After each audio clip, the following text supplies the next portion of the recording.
Margie. Can you hear me? Yes, ma'am. Am I clear? Yes, ma'am. Okay. So hi everyone. Welcome to this webinar. It's nice to be here. It's nice to see some familiar faces again. It's been a while since we are in this pandemic. We didn't have face-to-face classes, but it's really nice. Praise God, seeing you, all of you again. And we are here today for another session of consultation regarding the open book exam. So welcome everyone. So like Ma'am Margie mentioned, why are we here today? Because NEBOSH issued a very important document regarding the open book exam. Let me share my screen first. Just give me a minute, please. I'll share my screen.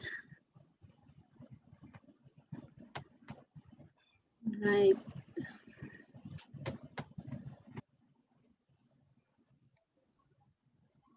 Okay, so this is the NEBOSH OB examination learner feedback. For those of you who are familiar with the old syllabus, this is like what they call the examiner's report, but now they call it learner feedback.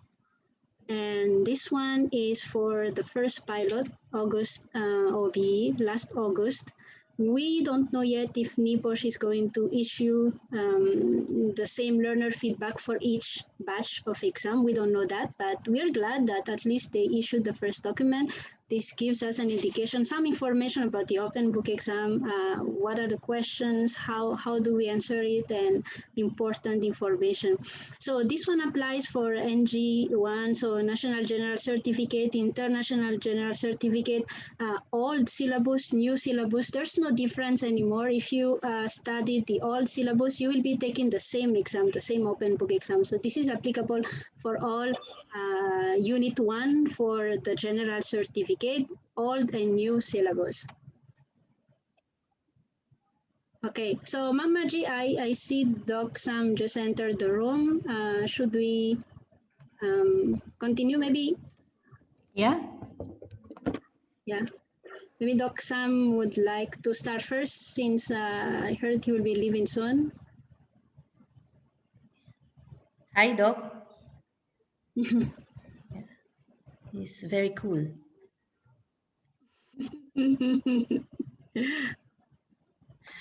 Okay, so how do we proceed, ma'am? Okay, maybe you can continue, Alice. Doc Sam, can you hear us?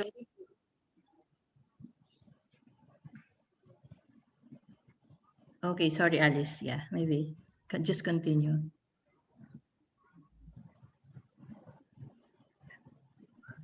Hi, Doc. Hello. Hello, Doc. Welcome. So I was saying, would you like to start first since... Thank you. Yeah. You have another meeting, so would you like to start first? Yeah, sure. Thank you, Engineer Alice. Good afternoon, everyone. First, I want to wish you good luck with your upcoming exam.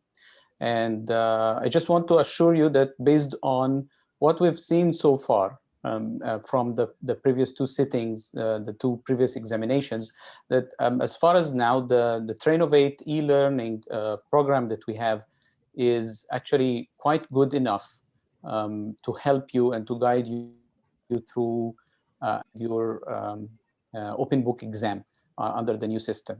That's honestly speaking, because we've been very focused on that. And just for me not to make it too long, because I'm sure that Engineer Alice and Marge has other things, they have other things that they want to communicate with you.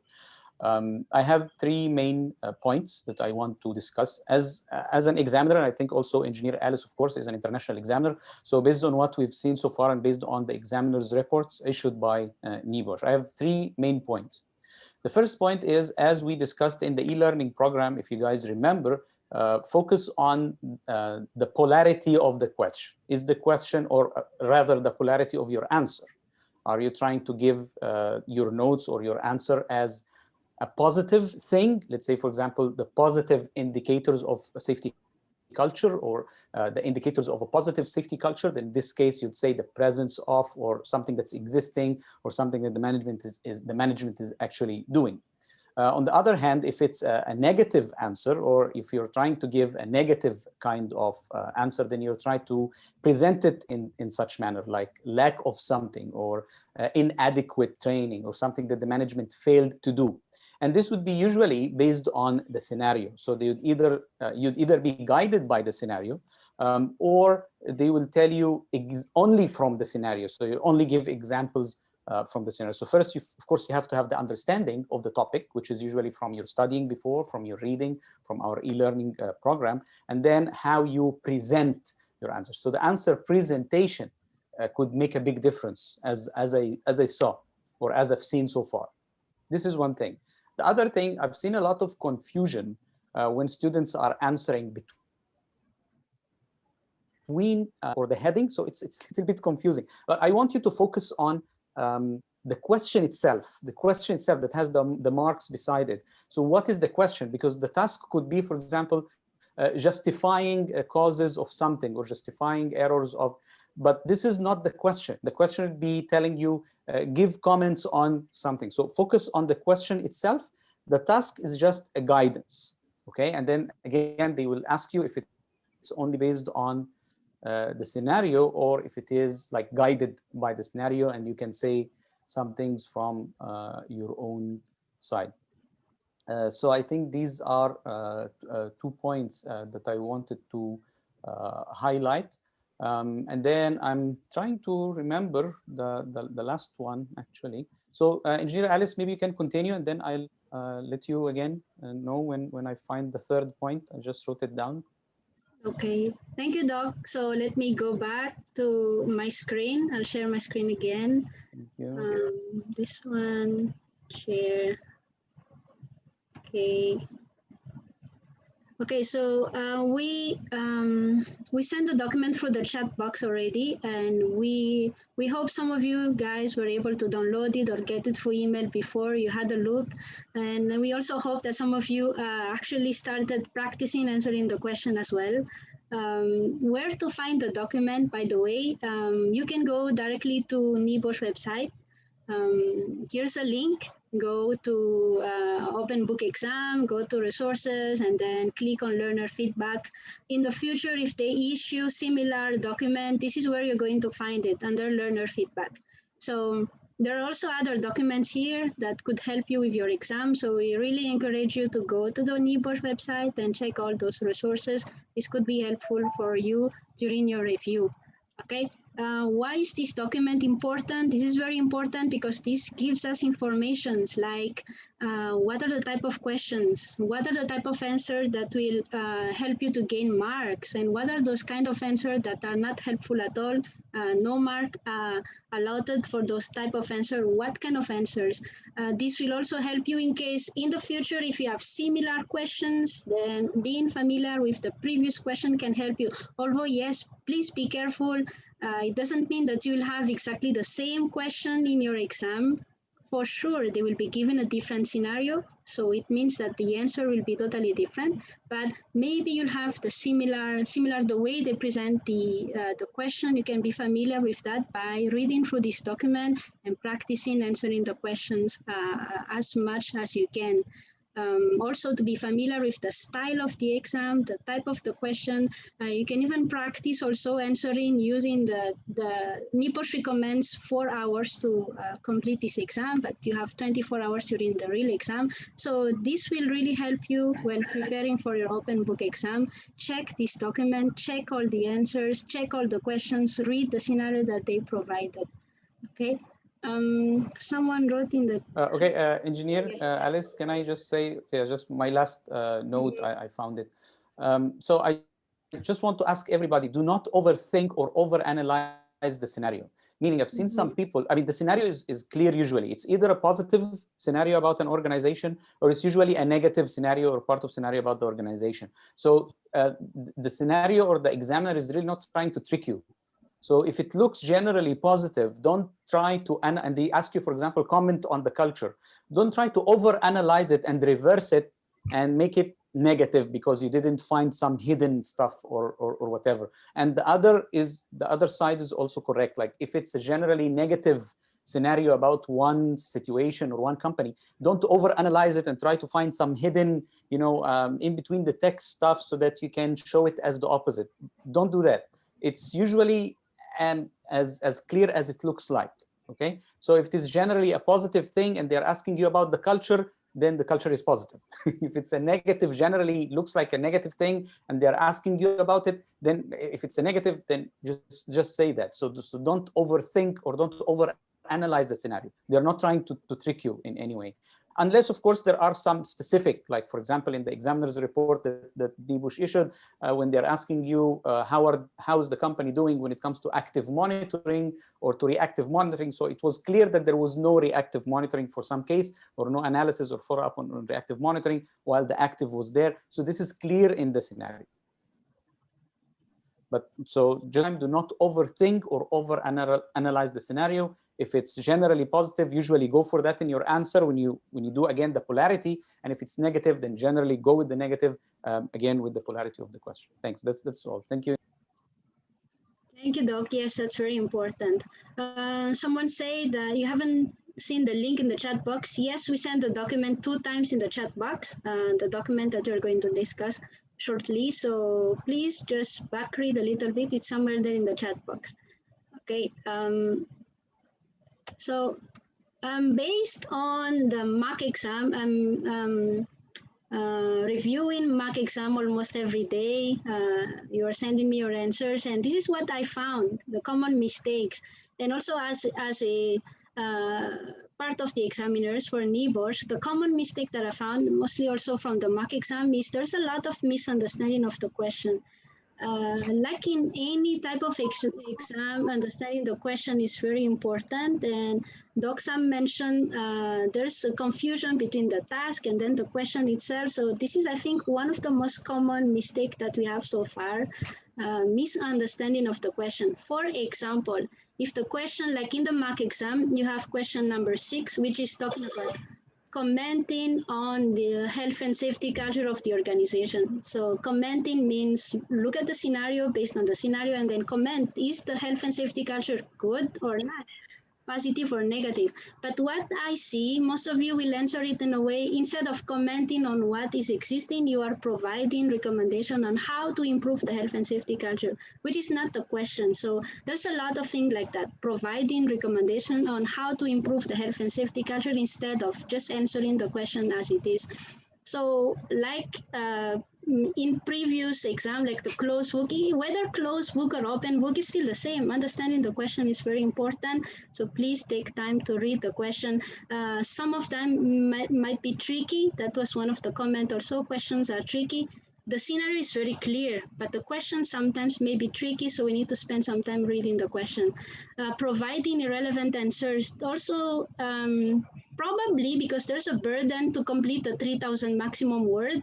And some of you feel like you need to fill up your answer with many text, many things, so that you will be close to 3,000 words. But unfortunately, you not gain any mark for answers that are not relevant to the question. Example, again, for the health and safety culture, if the question is comment on the health and safety culture, some of you will spend like a very long paragraph defining first what is the health and safety culture. And of course, that is not required by the question. If the question is, for example, just giving an example, talking about risk assessment, and then some of you will first define what is a hazard, what is a risk, what is doing a risk assessment. So filling up your answer with those kind of definitions will make you feel like your answer is very long, but at the end of the day, your mark will be very limited because it's irrelevant to the question. And also another one is limited number of answers. Some students are providing good answers, very good answers, but I'm sorry for that. There's like a dog nearby. Can you hear me? Okay, so limited number of answers, good, but if the mark assigned is like 10 marks, then examiners should be looking at 10. Okay, let me, just give me a second, please.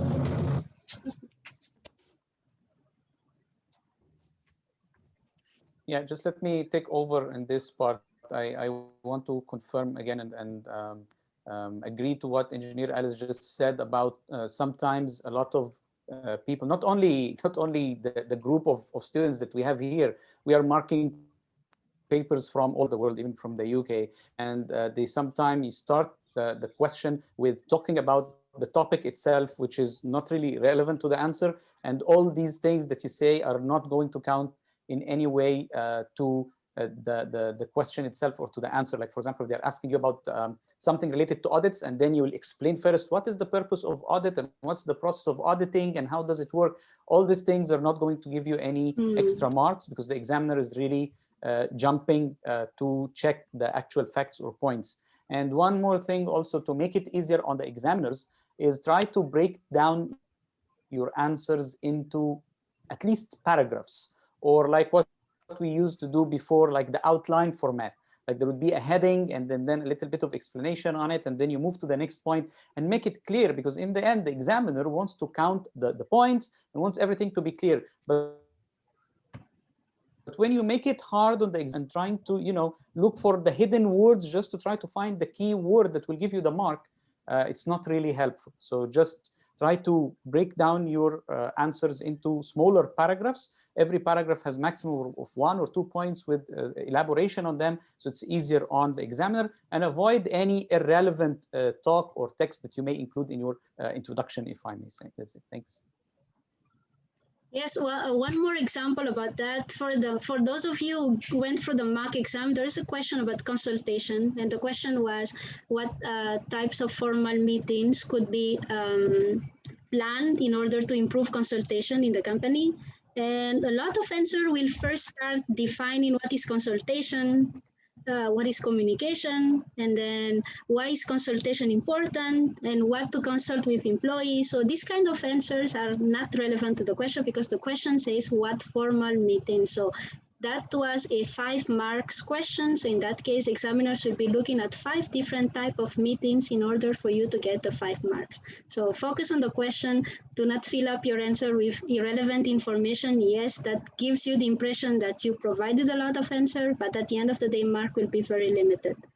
Right? So these are so far the most common mistakes we've seen when marking papers. Misunderstanding the question is, I think, by far one of the common ones. So what we are going to do today is we will go through the questions, the one that we have in this open book exam for August 2020, and then let's try to analyze it together. Let's try to understand it together. If you look at the document, you will see some answers already.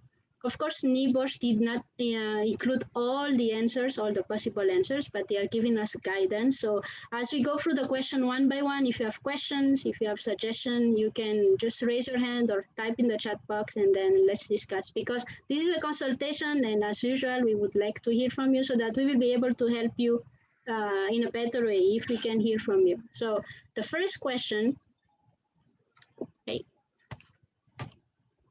okay, so the first question in that exam was this one, task 1. So this is what we mentioned a while ago. So there is like a title, task 1, and then beneath that you have the question itself. So task 1, it says justifying health and safety improvement. So this title, it's like it's giving you it's a guide, like where in the manual should you look for, where are you going to look, what is the topic being discussed. But the real question is not that. The real question is here, what financial arguments could you use to justify your proposed recommendations to segregate forklifts and the workers? So of course, there is a scenario that is tied to this question. Before answering all the questions, we need to go through the scenario first. You will see the scenario in the document. We will not go through the scenario again. We are just going to try to understand each question to prevent any misunderstanding, okay? So the common mistake in this case would be like answering the task, justifying health and safety improvement. And of course, when you see this, we need to justify health and safety. What comes into mind immediately is the moral, the legal, and the financial arguments so that you can justify health and safety. It's like so that you can convince the management why health and safety is important. But the question in that case is only focusing on financial argument. And there is a note here that says You should support your answer where applicable using relevant information from the scenario. And you will see this in some of the questions, they will always mention this note, or they will say something like, based on the scenario only, or referring to the scenario. So you also need to pay attention to those notes because they are here giving you indication that you must refer to the scenario. And in some cases, the answers are actually in the scenario. So the scenario. Okay, checking the chat. I don't know if there are any questions. Okay, there's someone is asking about, I come from the old syllabus failed GC2. My understanding is that the keyword outline, identify, explain are no more in the new syllabus. However, are the content of the new syllabus the same as the old one? In other words, can I use the old manual to study for this new exam? Okay, so the content is almost the same. If you are taking IGC1 old syllabus, you will be taking the same exam. There is no exam for old syllabus and another exam for new syllabus for IGC1, which means that the content is the same because you will be taking the same exam. Now for GC2, although the content is the same, the form of the exam is still different. If you are taking GC2 in the old syllabus, you still need to go through the closed book exam. If you are under the new syllabus, then you have to do the risk assessment, which is like a project, something that you do complete on your own, and then you need to submit it on a specific date and time that will be communicated by the training provider. So manual, it's almost the same, only minimal changes, but you can still use the manual. Is that correct? Right? Okay, I don't know if I answered the question.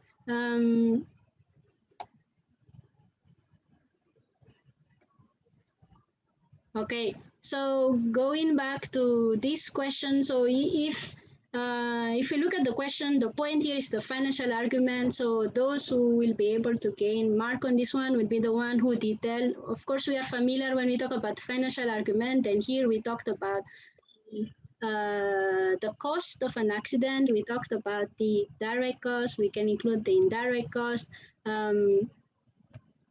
Okay, in the if you look at the comment that NEBOSH mentioned, they also say that we could also refer to the moral, legal, and financial again. They mentioned that those who will gain higher mark are those who cover the moral, legal, financial. But it doesn't mean that you just say the moral as it is protection of worker, providing safe place of work.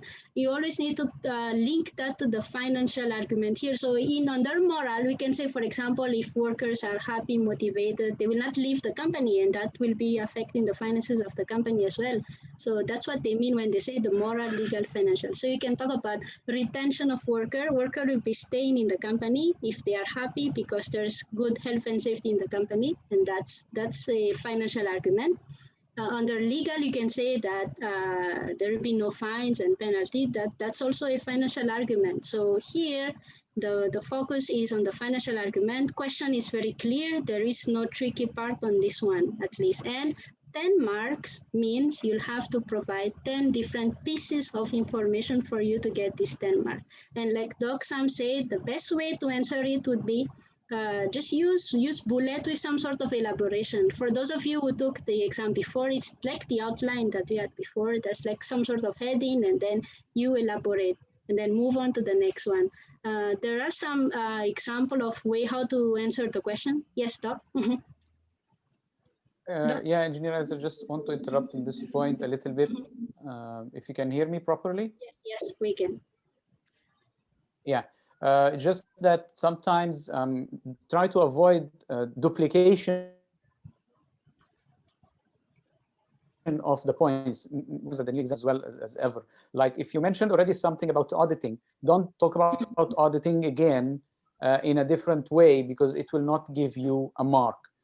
If you talk about some stuff related to safe systems of work, for example, you already covered risk assessment, you already covered a permit to work. Don't keep on mentioning more and more points under the same thing, because usually as examiners we will not be able to give you the maximum marks for all of them, because you're starting to sound like you're duplicating yourself already, and we are allowed for a maximum number of marks to give for this specific heading or this specific point. So always try to change, like we used to say before, we used to say in IG2s, or do not duplicate your answer. Yes, unless maybe if you're talking about audit and you want to separate it into internal audit and external audit, that's different. You can separate the two, and in some cases you can get 2 marks by separating the two, internal and external audit. Alice, sorry, can I interrupt you? Yes, ma'am. Alice, I'm just interested how many from the attendees read the scenario. Because if you guys did not read the scenario, I think your head is floating somewhere. Can you raise your hand just for me to understand? So maybe we did not give you a clear instruction about it that you need, but again, this is NEBOSH. We are expecting you to read in advance. So can you please raise your hand? Who among you guys read the scenario that we sent? Raise your hand. So, okay, like how many percent? Okay, so I'm seeing very few hands here. So I think you're going some hard time to go along in the question, in the task, if you will not be able to read. Am I right, Alice? Yeah, that's a valid point, Mama G, because of course questions are connected to the scenario. If we don't know the scenario, it will be hard to. Yeah, so I think I would highly suggest, ma'am, if we could go through the scenario, and if in case that we reach to the maximum time, is we can schedule maybe another session. Is that okay with the attendees? Guys, are you agreeing with that? Please express now. Don't just say yes, and you are not be able to get the full purpose of what we are doing now. Just don't say yes, and at the end of the training is you will not understand the training. So would you like us to go through the scenario? Just thumbs up or no? Okay, so I'm seeing how many thumbs up. Jovi, can you check majority? Okay, so I think Alice, can you help me? Maybe I think. Yes, ma'am. So would you like to maybe we can go back with the actual scenario of this exam of that we sent to them? All right. I'm sorry, ma'am. I think this is just my own understanding with yeah, because I'm seeing a quite blank faces here about Okay, sure. Okay, so we're okay, guys. Just try to comment if you're okay with it. Comment, guys. Please comment. Okay, my understanding was the document was sent in advance to everybody. Yeah, So yes, encourage please. some of you to answer the question so that we can have a discussion today. But yeah, I'm sorry, Alice, about that. Maybe. Yeah. Yeah. So more comment, please. More comment. If you would like us to read again the scenario for you guys, I need your reaction. Don't just say yes and blah blah. Yeah. Oh, sorry, I was busy. Yeah, I know everyone is busy. Yes, please. So more, please. I need your reaction. But guys, I mean, we're expecting if you're going to take the NEBOSH, then you really need to read a lot. Okay, so I think that's a great solution. Agree with Margie, please, ma'am. So I think yeah. or maybe Alice, can you hear me? Do you have a suggestion? I have a suggestion. It's either that we summarize it for them, or I can read it for them just quickly. Yes, Doc. Yes, Doc, please. Okay. Okay, I'll do the reading just quickly. Thank you. Thank you. Okay, Doc. scenario. You have recently moved to a new job. You are now responsible for health and safety at a large, busy retail store that is located on the outskirts of a large town served by good roads. The store sells do-it-yourself or DIY and hardware goods, such as tools, equipment, and hazardous chemicals to the local businesses and the general public. The organization that owns the store has 100 stores nationally and 10 in your area. The main part of the store is open to customers to view and buy goods. At the back of the store, through an automatic opening door, is a large warehouse where stocks of goods are arranged on racks of shelving. Only store workers are allowed in the warehouse. Warehouse workers use forklift trucks or FLTs to move goods from delivery trucks into the warehouse. When the store is closed to customers, the goods are moved into the main part of the store to restock shelves. You report to the overall store warehouse manager. The warehouse workforce consists of the following: 20 workers, including 2 shift supervisors, split equally between 12 hours shift, 8 to 2, and from 8 to 20 hours, and then from 200 hours to 800 hours on the rota basis of 4 days on, 4 days off. Since you started your new job, you have seen a lot of examples of rule breaking in the warehouse.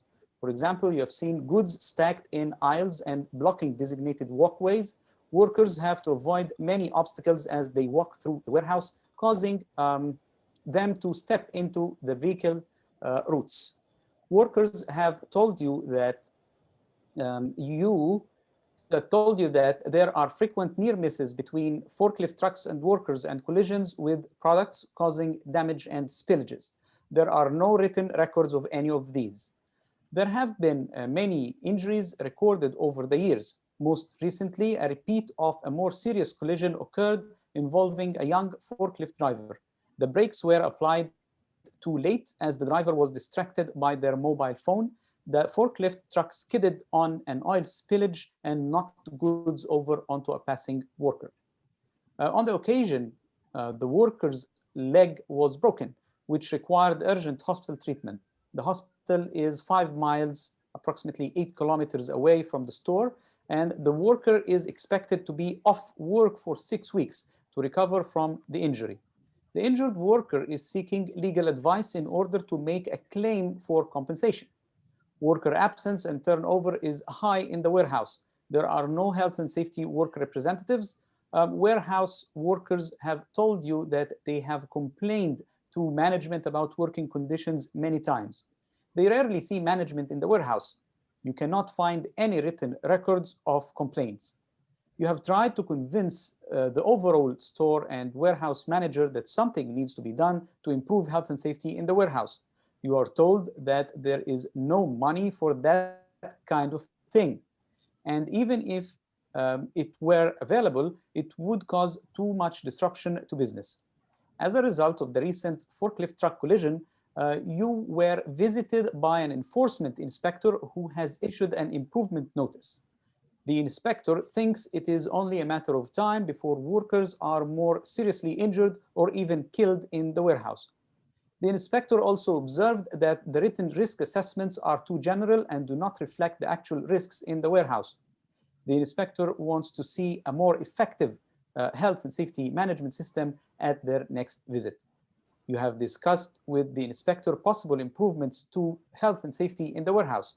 The proposed solution involves segregating forklift trucks and workers with barriers, pedestrian walkways, designated crossing places, and separate entrances for workers and forklift trucks. In addition, you tell the inspector that you will review health and safety performance internally and externally in order to make comparisons. That's the scenario. Thanks, Doc. So to summarize, you are a new health and safety advisor in a company. There are some problems, and the question number 1 tells us to justify health and safety improvement, focusing on financial arguments. So like we discussed in that case, you may talk about the direct and indirect cost in order to, it's like convincing the management in the company that safety is important, focusing on financial arguments, so the direct and indirect cost. So I think we can move on to the next one, next question. I'm going to share my screen again. Okay, so task number 2. So checking management system effectiveness. So you email, so again, bear in mind that you are the safety in the company. So this is the question. You email a report to the overall store and warehouse manager in a further attempt to convince them that safety needs improving. The report contains unsafe behavior that you have observed, unsafe behavior associated with historic incidents, and unsafe behavior relayed to you from other workers. Also, the report contains voluntary feedback on safety given to you by workers and managers. So based on the scenario only, question A, what unsafe behavior would be included in the report? And B, what voluntary feedback would be included in the report? So you are writing an email, you are going to put some information in your email focusing on the unsafe behavior that you observed or that was reported to you. And aside from unsafe behavior, you also need to provide voluntary feedback. So we need 6 unsafe behavior for the first question, first part of the question. And then for the voluntary feedback, we need at least 4 for you to gain the maximum marks assigned to the question.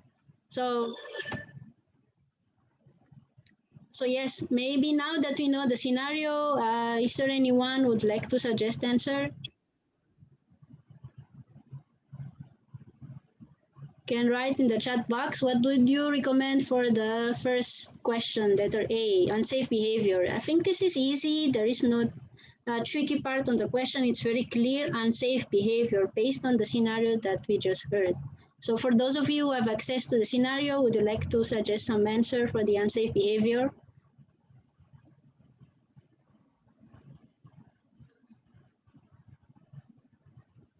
Using mobile phone.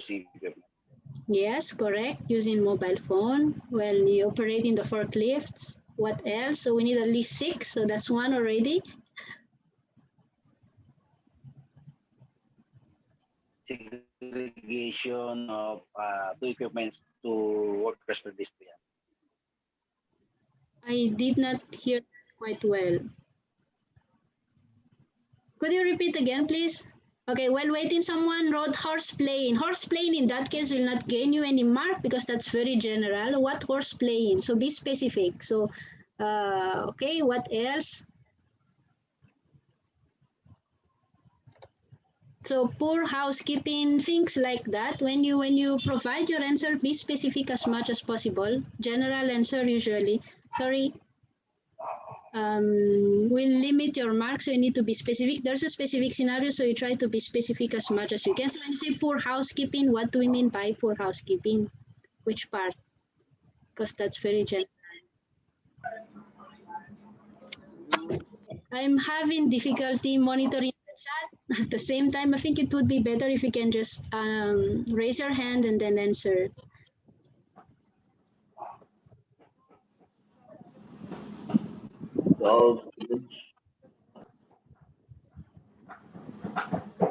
Okay, so I'm just going to read from Yes. Okay, Yeah, I yeah, don't think there's anything about PPE in the scenario, not wearing PPE. Too much problem. Okay, so please focus on the scenario. When we are given a scenario, the answer must be related to the scenario. I don't know if they mention anything about not wearing PPE in the scenario. We are not given any unsafe behavior, anything that comes into mind. You have to mention something that is related to the scenario. Improper stacking of goods. Okay. Okay. Okay. Sir Fernando has a question. Yes, go ahead po.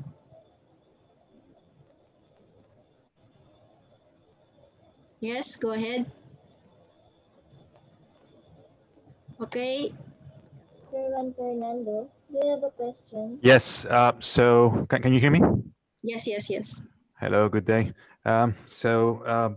Basically, forklift truck training for the operator and also forklift truck awareness for everyone else in the warehouse. Okay, thank you. But that would be an example of an answer that is not relevant to the question here because the question is unsafe behavior. When you talk about training, that's not a behavior. What do you mean? Because the question is what are unsafe behavior? Unsafe behavior is like like using the mobile phone, the stacking of goods in the air, the blocking of designated walkways, driving while being distracted, things like that. But when you just say the training, that's not, what's the behavior related to the training? When you say someone is not trained, that is not a behavior still. Unless you are saying they are using the forklift while they are under the influence of drugs, or using the forklift while being distracted. Those are behaviors. So we need behavior. Well, I considered behavior. It goes it's very related to the training that you have received as well. So, so that's why I say like training, will be the base really for the behavior. Yes, training is the base of the behavior, but that is not the unsafe behavior. You'll have to rephrase it in a way that it answers the question unsafe behavior. So what would someone that is not trained do? What unsafe behavior would someone that is not trained do? That would be the answer, not the lack of training. Same thing goes for the less supervision. These are not behavior. Lack of supervision, those who mentioned that in the answer, no. Yeah, so when you say walking on vehicle routes, okay. Okay, so we have a lot of correct answer in the chat box. So I don't think we should spend more time on that question because that was quite clear. Using of two equipments without assigned flagman. Yes, but then again, always make sure that the answer that you're talking about is found in the scenario. Like for example, the PPE, I don't know if they mentioned anything. I could be wrong, but make sure you mention that it's mentioned in the scenario. Okay. So let's move on to the next question. So the next question is the voluntary feedback. Oh, so anything about that? Voluntary feedback.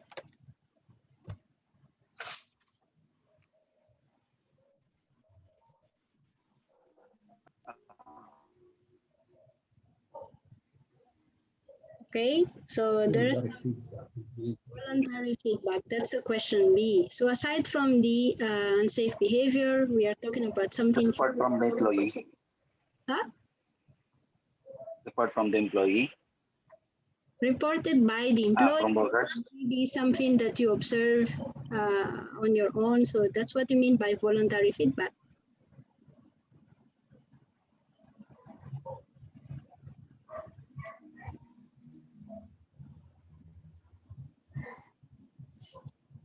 Okay, let me just stop share, rearrange my screen a little bit. It's quite messy.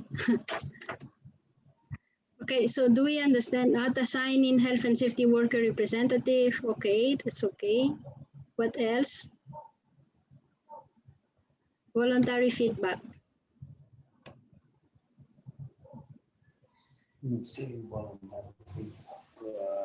Training as voluntary feedback. Did we mention training? Did they mention anything training? So voluntary feedback would be, yes, referring to, it's not a behavior, but it could be something related to the management. Like Andy mentioned, workers rarely see the management. Yes, that's a correct answer. Like you don't see the management that often, they're not visible, okay? What else? In the scenario, they also mentioned something about money. There's no budget for safety. So that could be also an yes, no budget allocated. That's correct. The near misses reported that they mentioned, someone mentioned about near misses in the scenario. Yes, that's correct. Frequent near misses have been reported. No record of near misses. Yes. So voluntary feedback are referring to all the other, something like negative info. There's no positive anyway in the scenario, something like other information that you heard about the safety in the company, but these are not behavior. These are not something that you observe or someone else observed, but these are like situation that's happening in the company, like the near misses are not being reported or investigated. The management is not visible on site. There is no budget for safety. They think that improvement will cause like production to stop, things like that. Less commitment from the management. Okay, yeah. So those are what you mean by voluntary feedback. So in unsafe behavior are the things that you've seen or other worker reported. Voluntary feedback is aside from behavior, information that you heard of the company. So this is the information that you've seen, or maybe some other worker mentioned that. So toolbox and safety meeting logs and record, what about it? So that's, we'll have to rephrase that question to toolbox, safety meeting logs and record. What are they missing? Are they complete? Do they do toolbox every day or they don't do toolbox? What is the feedback regarding toolbox? So make sure you refer to the scenario in this case. Right. Next question. So I'll share my screen again. Where is that? So let's go to the next question.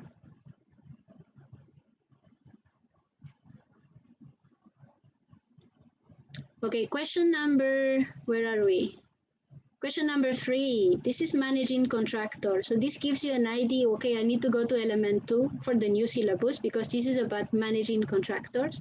And the question here is, site management have accepted your proposed health and safety improvement solution to segregate forklifts and the workers. They have made the budget available. The organization intends to use external contractors for the work.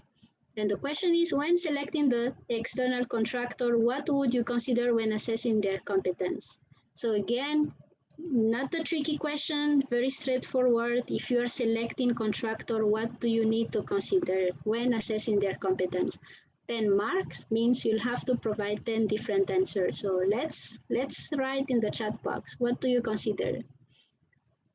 Workers are certified to do the task. Contractor must be legit. Okay, what else? So selecting contractor, what do you recommend? What should we consider?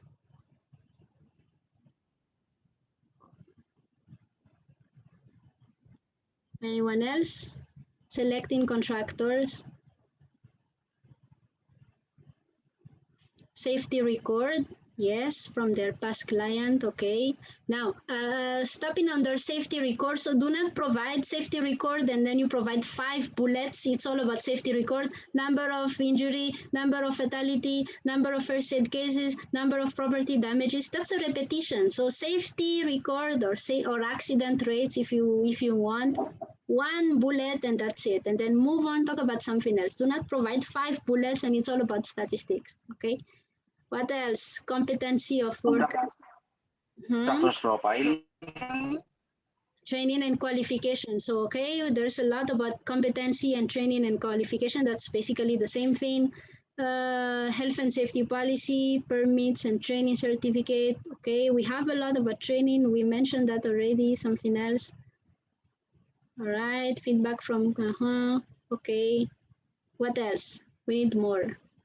So far, we are repeating the same answer over and over again. So this will limit the mark that we get as a group. So let's mention something else. Okay, a record, okay, certification. When you say number 2, top management commitment, how are you going to check if their top management is committed? So we need something more tangible, Ross. Okay, they have management system, yes, but the top management commitment, how do we see that? They have wages policy, all right. Equipment maintenance, what else?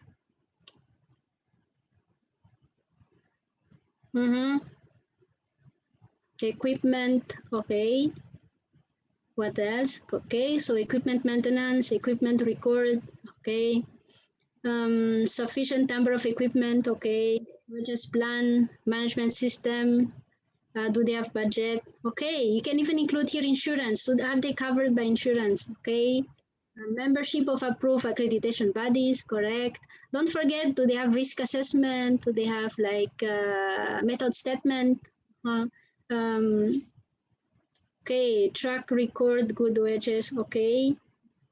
Okay, so yeah, so this is well answered. Okay, so we talked about qualification, we talked about membership to like organization, trade bodies, and then the equipment, the resources, the safe system of work, the risk assessment, okay, and then the statistic like accident rates or those kind of history. All right, good one. So this one is not complicated, it's very clear. Okay, economically able to ensure that the job will be done. Okay, yes. So do they have, that could be under resources. Under resources, we can talk about manpower, we can talk about equipment, we can talk about budget or their finances. Okay, so good. Let's go to the next one. So the next question is about number 4. So this one is working with health and safety management system. So to satisfy the expectation of the inspector, remember in the scenario they mentioned that an inspector went to their site. So here you have developed a formal safety management system in line with ISO 45001. Based on the scenario only, what are the likely benefits of the organization of having this formal safety management system?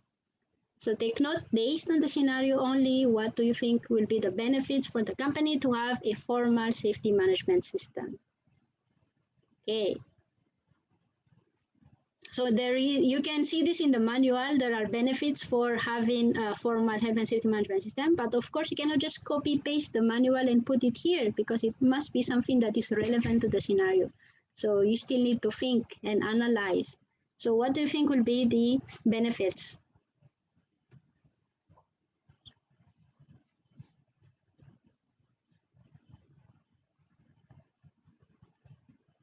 Less injury, less expenses.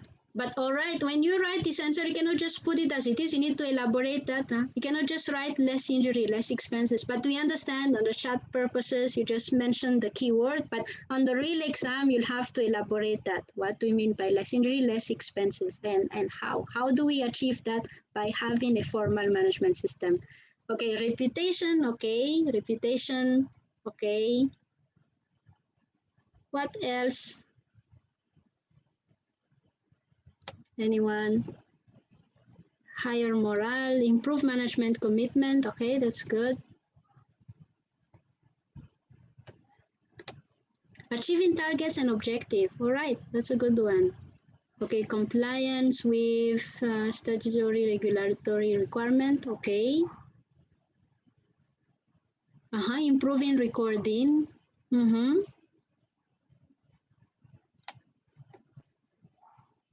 Complaints will be reduced. Now that's a little bit far. Complaint will be reduced and staff turnover. That's a little bit far from the topic, unless you elaborate that. Understanding regarding health and safety policy, right? Planning process for accident and ill health prevention, okay. Improve safety culture. It's hard to just say yes to this answer because the lack of elaboration, but I'm sure if you elaborate it clearly, you can make the point. Because if you just say improving culture, it has to be elaborated a little bit. How does having a formal management system improve the culture? Okay, improve morale. Okay. The procedure, the resources, reduce incident and near misses. All right.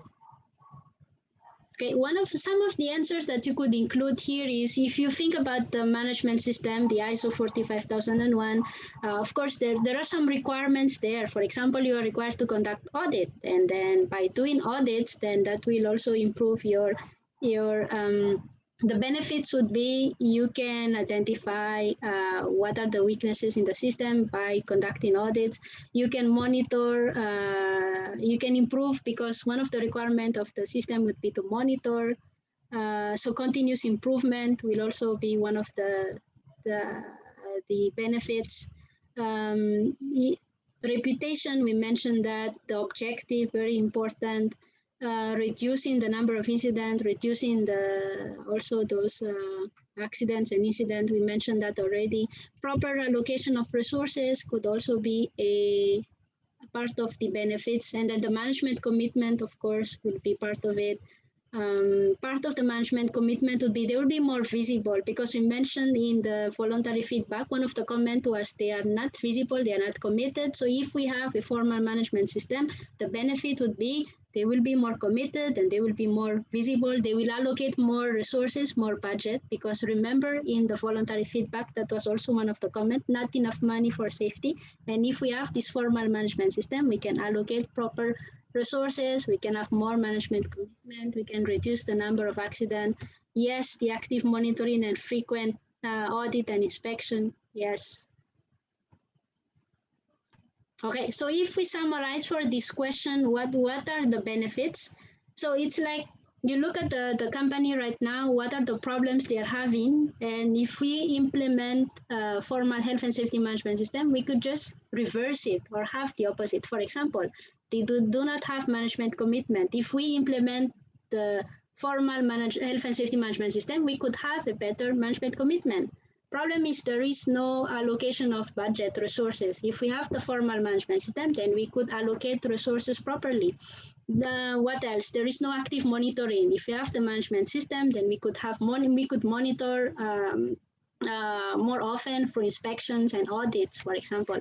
What else? The number of incidents, we could reduce that. So reduce the number of incidents, and we can lower the cost. In the first question, we talk about the finances, the indirect, direct costs. We could lower the cost by having a formal management system. So this kind of thing. So look at what you have in the company, the current status of the company, and think about if we implement a formal management, and what could happen to the company. So it's like reversing, improving the company in different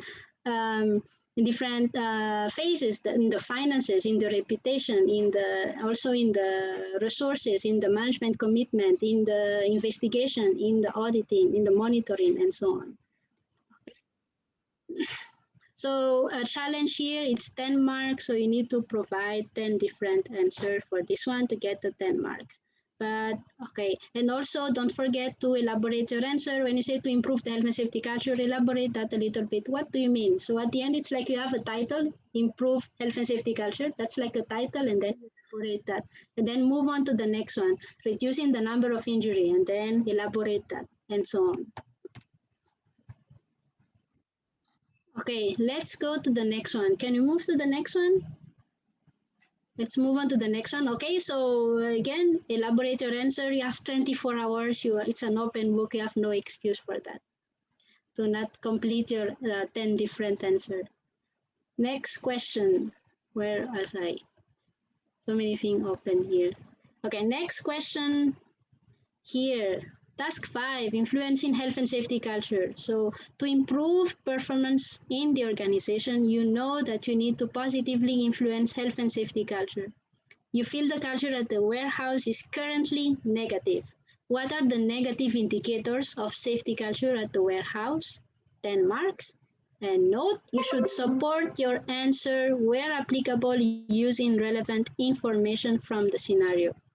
So take note, what are the negative indicator of safety culture? So in this case, we need to go back to the scenario, read the scenario, and find out what are the negative indicators of safety culture. All right, so let's see, can we find 10 indicators? Sorry.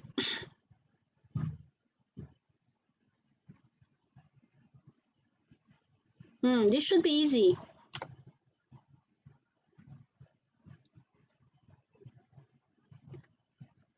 Yes, anyone? For those of you who have the scenario, I understand it's hard to answer if you don't have the scenario. Misbehavior. Okay, so yes, say that again. Not report. Misbehavior. Okay. Behavior. What? Yeah, misbehavior. Misbehavior. Okay. Okay. Yeah, or negative. Bad behavior. Can I say bad behavior? Poor behavior. Okay, so behavior of employee. And because it's negative indicator, we cannot just say behavior of employee. We need to say it in a negative way. So employees are behaving badly, or poor behavior, bad behavior. What's the right word for that? You understand? Know what I mean? So not just behavior, make it negative, because the question is negative indicator. So poor management commitment, good. Okay, lack of worker supervision. Okay. What else? No reporting of near misses, no safety committee. Was it in the scenario, no safety committee? No representative appointment. Repetitive. No representative. No safety, no formal reporting. Okay. The lack of management commitment, that's correct. Lack of reporting. What else? Okay. There's a lot of reporting. There's a lot of near misses reporting and accident in the answer. Lack of safety awareness. Okay. For the near miss, it's not just lack of reporting. We can also indicate that there's high near misses rate because they mention in the scenario that a lot of near misses happened already. Okay, what else? Lack of documentation, lack of report, okay. Failure to investigate, okay. Complacency, all right. What else? Complacency. No safety representative. There is. You're being hired. You mean on the employee side? No safety representative? No. Because they have a safety advisor. You're the safety representative. Okay, so what else? Generic risk assessment. Okay, that's correct. Okay, the turnover. Yes, that's correct. Okay, poor compliance, lack of management commitment, no financial resources. Okay, safety is not priority. Okay, good. Okay, what else? Lack of training, number of incident and injuries. Okay. Okay, or you can say high number of incident.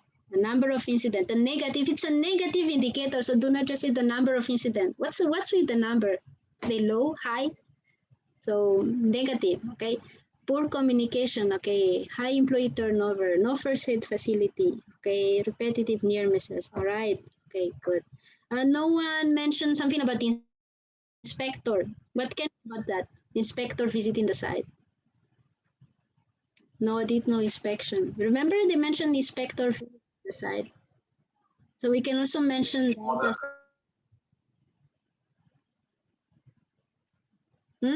the inspector visited the site, so we can talk about the enforcement action from the inspector.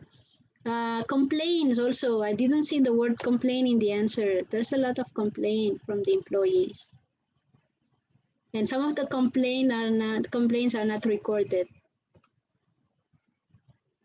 So you see, these are two different answers. You can gain 2 marks just between brackets. You say number of complaint, high number of complaint. There's a lot of complaint in the company. That's one thing. But you also, when you say the complaints are not recorded, that's another thing. So that's 2 different answers already. Incompetent inspector. Who? Who is the incompetent inspector? Who is incompetent? That's not in the scenario. The question here is indicator of safety culture in the company. So I don't think they mentioned anything about the incompetent inspector. So make sure answer is relevant to the question. Okay, no record of audit. Safety signs. What safety signs? Not visible. We don't know about the safety signs. We don't have any information about that, I think. It's not in the scenario. Poor housekeeping. Okay, poor housekeeping. Good. Okay, spillage. Okay.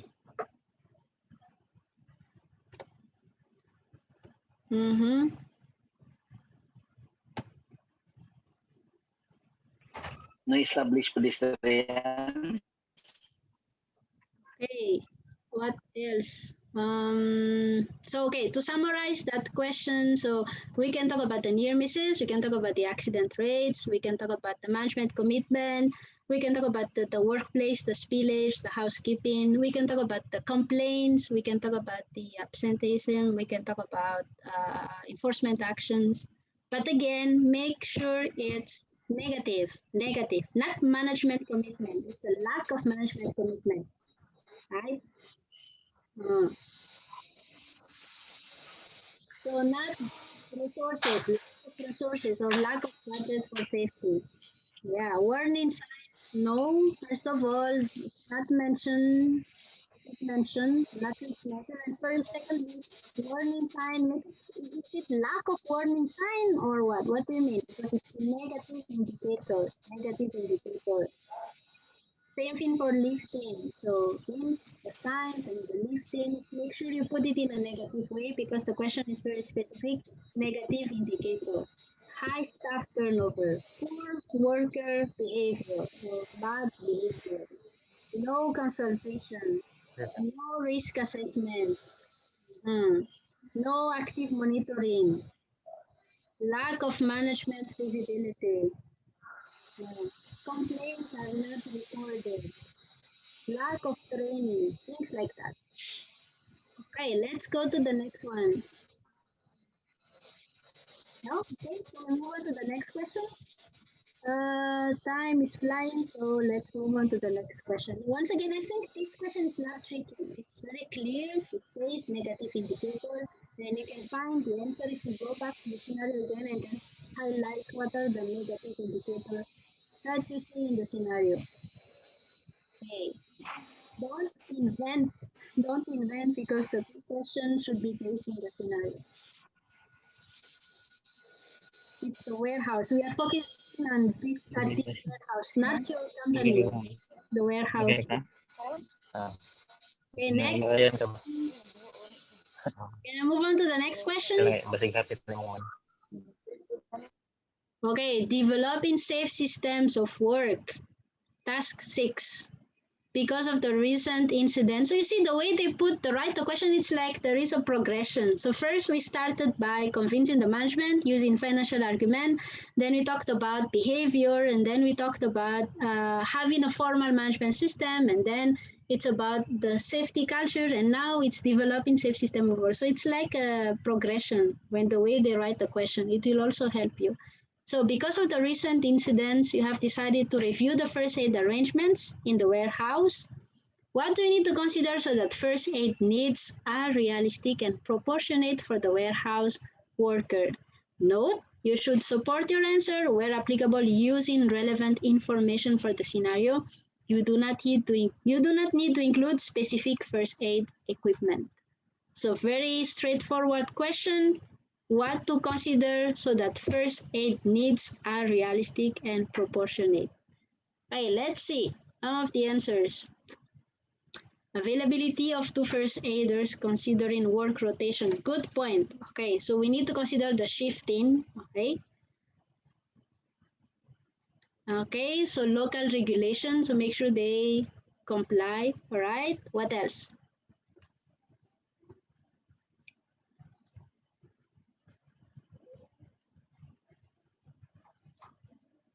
Okay, what else? Refer to risk assessment report. Okay, before that, so the nearest hospital. Okay, we need to consider the proximity of hospitals or other medical facilities. Okay, good. Refer to risk assessment report. What exactly in the risk assessment are you going to look at? So risk assessment report, that's very vague, very general. Make it more specific. If you tell me we refer to the workplace hazard, that's clear. Because the first aid need will be depending on what is the hazard in the workplace, not just the risk assessment report in general. So instead, the hazard. All right. What else? Validity of first aid equipment. Okay. Training. Accessibility of medical facility. We mentioned that. Type of hazard and injuries. Yes, correct. So you can separate these two, by the way. So that would be type of hazard. That's one answer. And type of injury, that could be another answer. So that you can complete the 10 different answers. Okay, incident record, the size, all right, the hazard and the risk, the shift, number of workers, distance, vulnerable workers, assigned first aiders, all right, good. Okay, the training,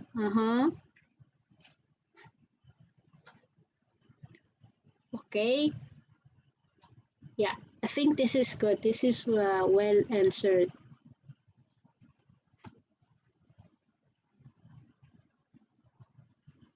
Okay. Okay, don't forget that the work, the type of work, the nature of work that should be also considered. So nature of work, the hazard, the injury, type of injury, the medical facility, contact number, number of first aid kit. Okay, good. This was well answered. You, in your free time, check the comment. What did they mention in the learner feedback in the document sent by NEBOSH? You will see some of the comments there. How to answer, how not to answer the question. First aid provision for non-employee, okay.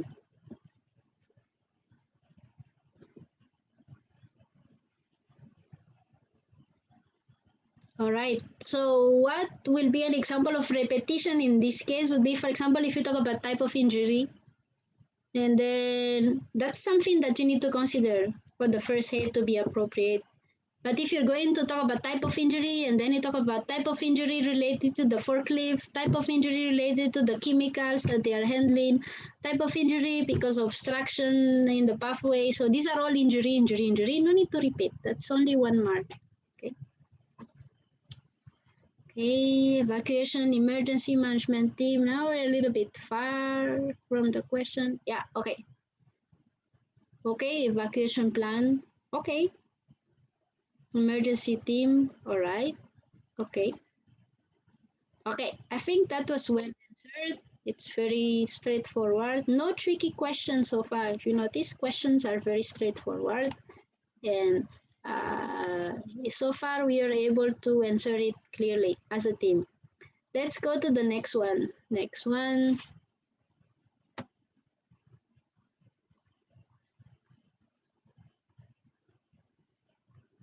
Number 6, investigating incident. So this question is divided in 3 parts. So this is letter A. You have decided that the accident when a worker's leg was broken needs to be investigated. Decide what level of investigation, minimal, low, medium, or high, is appropriate in this case. Clearly justifying each step you take that leads to your decision. Note, you should reference a likelihood and consequence criteria described in SHP 245, that's health and safety guidance. You should support and answer where applicable information from the scenario. So this one is very specific because they tell us exactly what is the document that we should check as reference. That is the health and safety guidance 245. Okay, let me erase. Why do I have so many eraser? Why do you think about the answer? Let me remove all this stuff.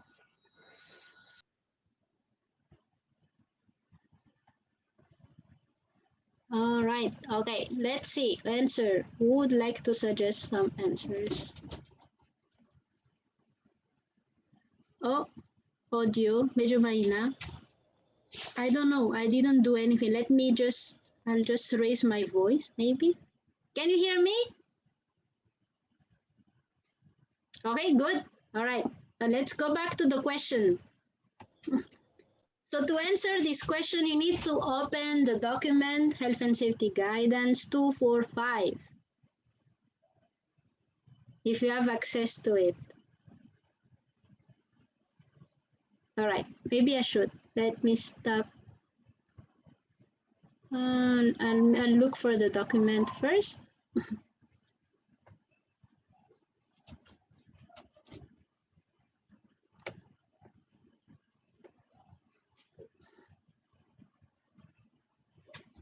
It's 3245.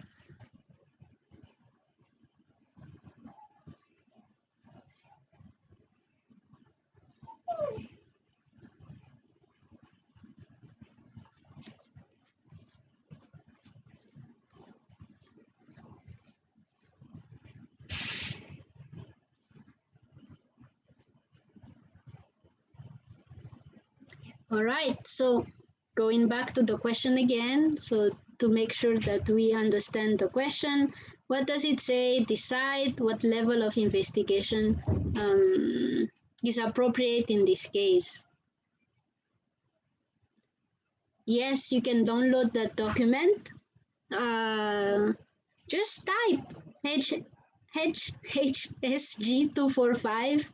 Just type it and then it will take you to hsc.gov.uk website. It's a PDF document. You can download it. Yes. So I'll open it. So remember the question is to decide level of investigation if it's medium, low, or high. So let me share the document for all of us.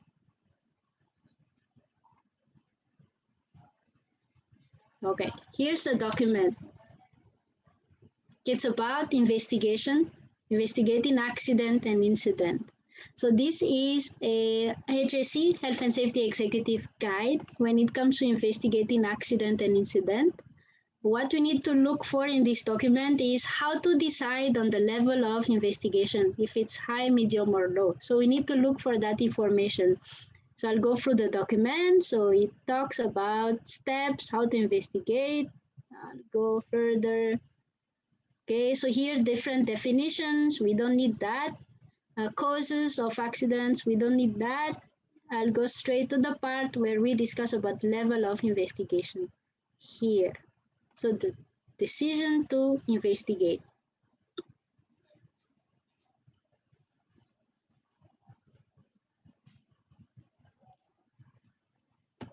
Okay, thank you. Someone posted the document in the chat box. Thank you for that. All right, so we have to decide if the level of investigation is going to be high, medium, or low. To do that, what do we need to do? We need to consider likelihood and consequence. So likelihood of recurrence. Will the accident happen again? Remember the accident was someone broke a leg, I think, yeah? Broken leg. So we need to consider what is the likelihood of recurrence. Will that accident happen again? And looking at the current situation of the company where they do not have, they have incomplete risk assessment, there is nothing in place when it comes to health and safety, no procedure, no safe system of work, we can say that yes, it's almost certain or it's likely that the accident will happen again. So in my answer again, I need to explain then the step by step. In order for me to decide on the level of investigation, first I need to consider the likelihood of recurrence. So based on the scenario, it's certain or it's likely because in the company, they don't have anything in place for safety, something like that. So that's one thing. I also need to consider the potential worst consequence of adverse event. So this is not the existing or the current consequence. So the current consequence was a broken leg, but what could be the worst case scenario? Worst case scenario, it could have been something more major, maybe fatality in other case. So in my answer, I need then to also explain that for me to decide on the level of investigation, I also need to think about the worst case scenario in terms of consequence. And I can say it will be something major. Yeah, broken leg or something else, but that's at least that's major. So I have a likelihood of certain and consequence, worst case scenario, still major. So that's on the red part, red. Okay. And then I look at the table, the second table, then it tells me that the level of investigation, in my case, that's on the red part. So it's a high level of investigation. Why? Because the risk level is high, because we selected certain as likelihood and major as potential worst consequence. So we have a high risk, therefore level of investigation is high. So that I need to explain that in my answer. That's the point here, step by step. So once again, starting by looking at the likelihood, then looking at the consequence, not just the current consequence, but the worst case scenario, potential worst consequence. And then I need to explain that the likelihood will be certain because the company doesn't have anything in place for safety or because it happened many times before or something like that. I look at the scenario and then explain why did I select certain. And then same thing for the consequence. I need to explain that it's major because of this and this and that. So I explain that. And then finally, I will come to my conclusion that the level of investigation is high because the risk is high based on the table. This second table below, we see it's on the red part. Risk level is high, therefore level of investigation is going to be high. That's my conclusion. But I need to explain step by step in order for me to get the 10 marks. So that is something like that. That's what they are looking for in that question.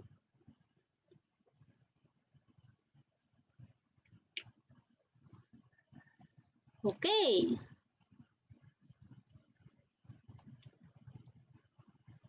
So let me go back to the question again. That's for question number 4. Number 7. Okay, so we're clear. Level of investigation, based on our answer, it's high. Well, it could be different. Some people might find a different answer. Maybe they will say it's medium, but it's not totally zero. It depends on how you explain, how did you explain each steps that led you to the decision. So it's not totally zero if you say it's high. Maybe you find it's medium, but as long as you explain it, you'll get some points. But it will be totally wrong if you say it's minimal, because broken leg is not a minimal level of investigation. That's totally wrong. The difference could be between medium and if you say medium, high, yeah, you can still gain some mark. But if you say minimal, that's not reasonable or low. All right, next question.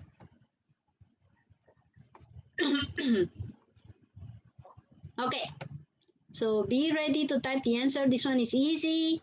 You try to, so this is still a continuation of task number 7, but question B. You try to determine some of the human factor causes of the recent accident when a worker's leg was broken by looking at the available investigation evidences. So it's like right now you're doing the investigation, you are looking at the evidences.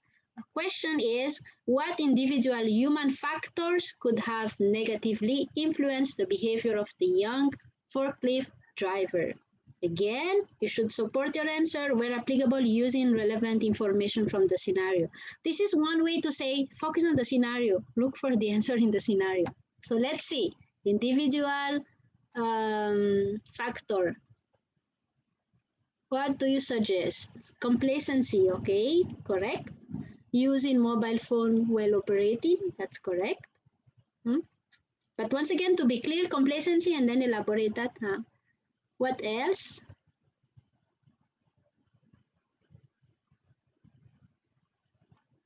We need eight more answers.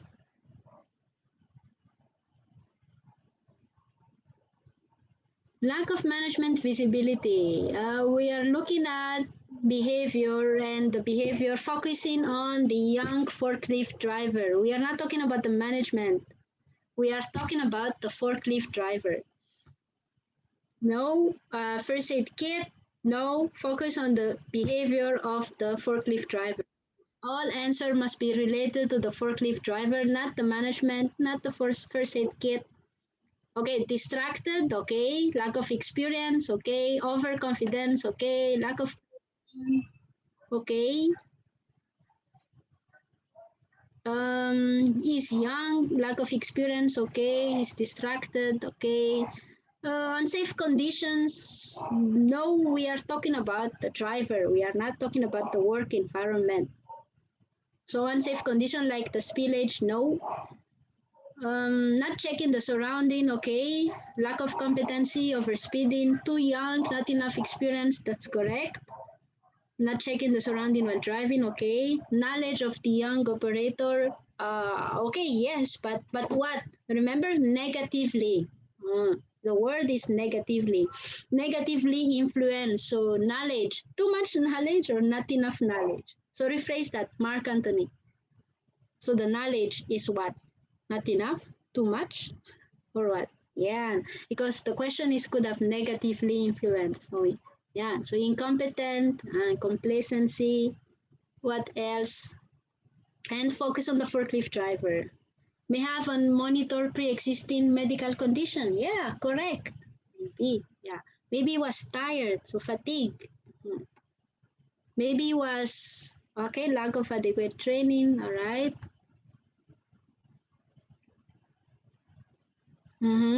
Okay, we can add here, maybe you just have a negative attitude.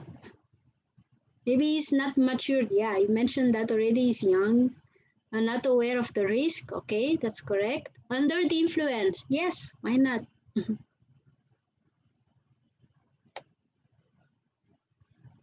Okay, so good. So in this one, common mistake would be to talk about like work environment or talk about the management. The question clearly said behavior of the forklift driver. So we focus on the forklift driver and we focus on factors that negatively influence. So negatively means your answer should be in some form of negative way. Okay, outdated knowledge. Okay, not aware. All right. Okay, good. Something also we can, maybe he was not motivated, so lack of motivation, lack of experience, those kind of things. Okay, no respect for maintaining safety in the workplace, okay. Maybe he was also influenced by peer pressure, possible because he's still young. Can you say in a hurry? Yeah. Yes. Distracted, in a hurry, tired, not motivated. Correct. Yes, but when you say in a hurry again, then you'll have to elaborate that. In a hurry because of what? So what? So a little bit of elaboration. Okay, low morale, incompetent. Okay, good. I think, yeah, we're good for that question. What not to include, anything related to management, anything related to the equipment. Do not say the forklift did not have a brake. No, it's related to the behavior of the forklift driver. So we focus on the person. Okay, did not ensure forklift pre-check. Okay. All right, next one.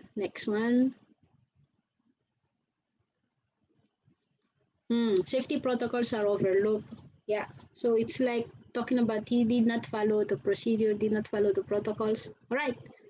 Okay, physical, perhaps mental immaturity. Correct. Okay.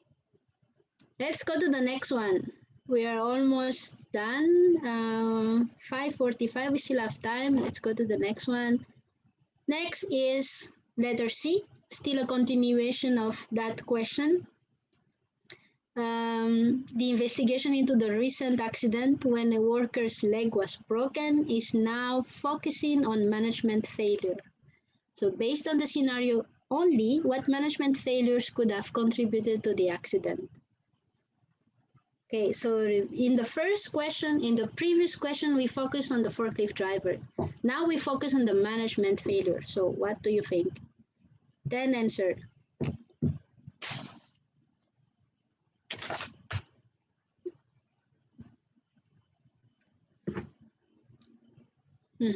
Management failure. Okay, management commitment. Okay, failure to listen.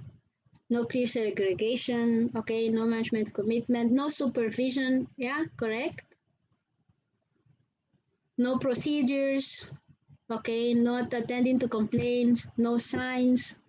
All right. No training, not providing training. Okay, that's also okay.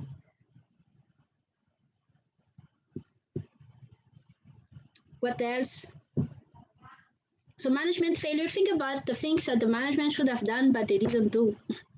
The risk assessment, okay, that's a good one. Irrelevant risk assessment, it was too general, good one. You know, forklift safety program, or you can say forklift procedures, that's okay.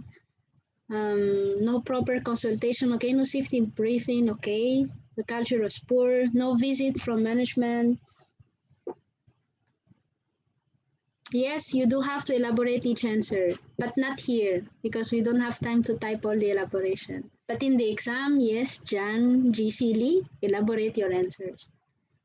Other errors and mistakes. Whose error and whose mistake? That could fall under the first question. Others, you mean other workers. Other workers, errors or mistake. Yeah. I got confused. I thought you were still talking about the forklift driver. Okay, lack of policy implementation, lack of standard safety procedures, not reviewing the WHS policy. Now, careful, don't give those very general answers unless you elaborate, because the question is about breaking of a leg. How is that related to safety policy? That's very general. That's quite far. Unless you mention specifically part of the policy that is applicable here, which is the risk assessment, the procedures, the safe systems of work, the training, the supervision, this kind of thing, not the policy in general. Okay, some errors, slips. Okay, often focus on the management failure. Management failure, if you remember, somewhere discussed in the modules, you have what you call the OTI, organization, task, and individual. If you remember that. So the individual, we already talked about the individual in the first question, the behavior of the worker. Now the management failure here will be the organization part and the task part. OTI, if you remember. So the O, organization, task, that would be the answer to this question because the I, the individual, we mentioned that already. So what would be the answer? Risk assessment, safe systems of work, the supervisions, the procedures, the training, the monitoring, okay, budget, non-compliance, shortcut, and workarounds. Okay, so the training, all right.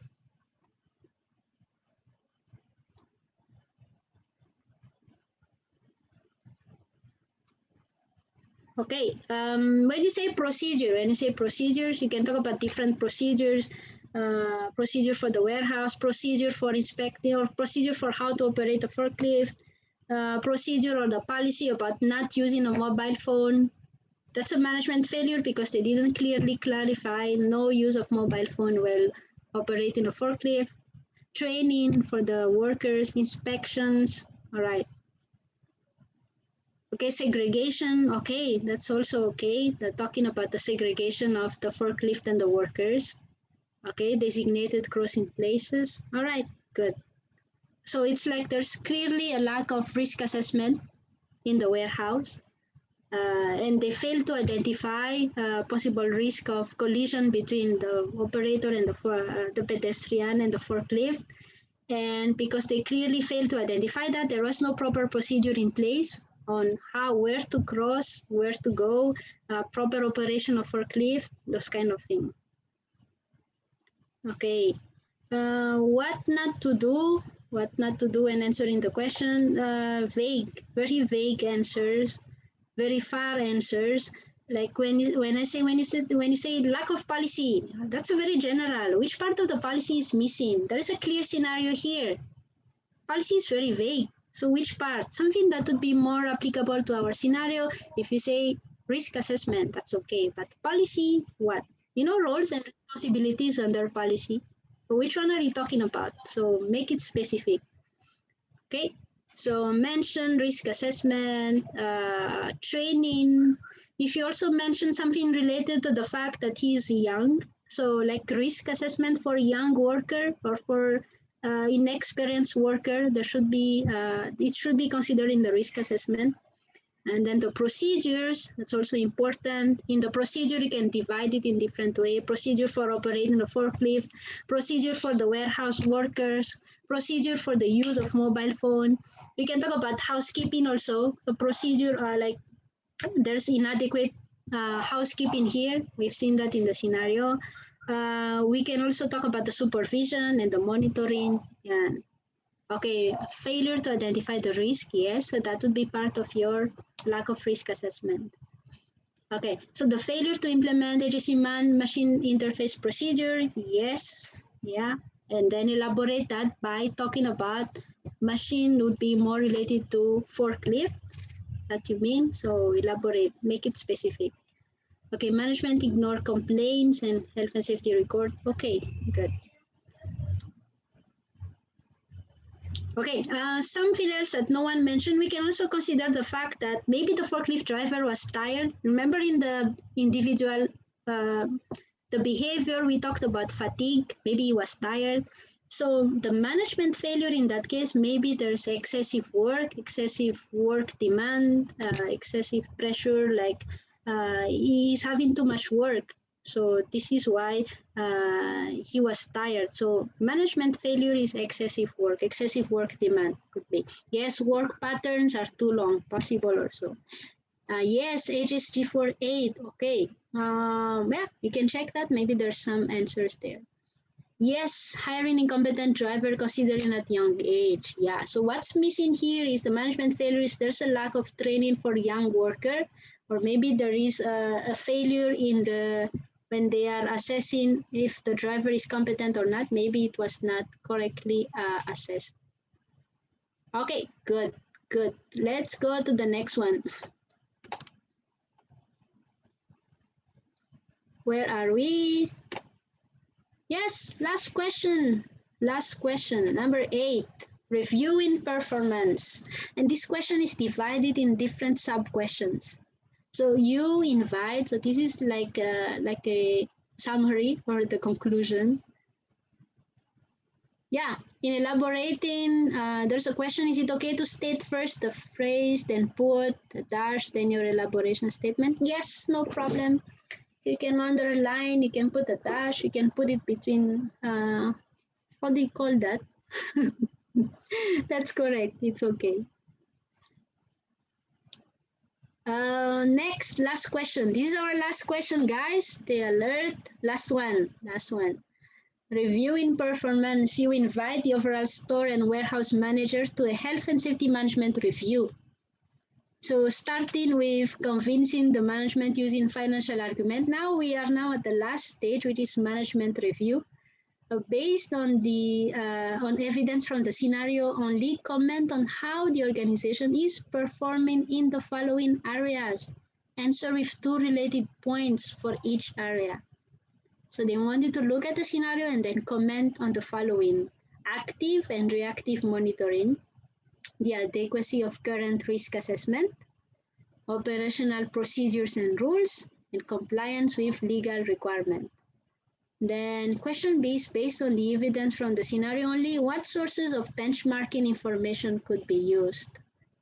So let's go to question A first. So we have active and reactive monitoring. So when they say comment on how the organization is performing, means you have to go back to the scenario and then read the scenario and then comment.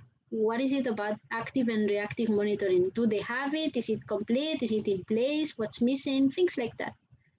So active and reactive monitoring, comment.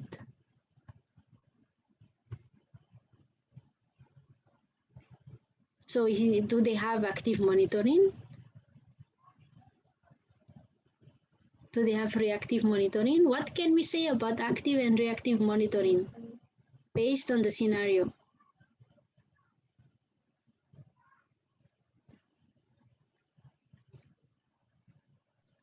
Okay, Joel, are you answering the current question? Are you, management should, okay, Joel's answer, maybe that was for the previous question because it doesn't answer the current question. So Roderick, no active monitoring, which leads to incident recurrence. Okay, that's one. I think we can all agree that there is no active monitoring. Okay, what else? What else? Because we said we need also to talk about reactive monitoring. Recording of incident. What about it? Do they have? Is it there? Is it incomplete? What do you mean, Lord? Past recording of incident. Do they record incident or they do not record incident? Or there are some record of incident?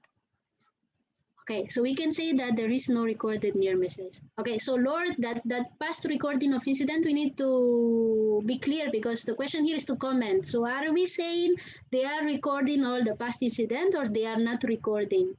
What do we mean? So no recorded near misses. Yes, we can say so. What else can we say? Past recording of incident. So they are recording the incident. Do they record all the incident?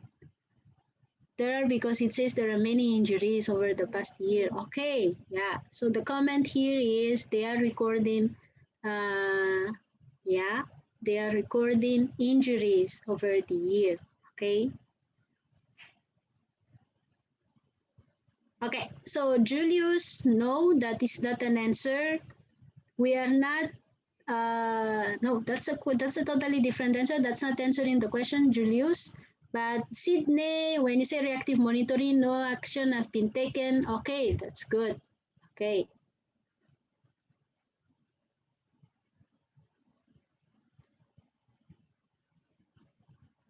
Okay, so I think we can all agree that there's no active monitoring.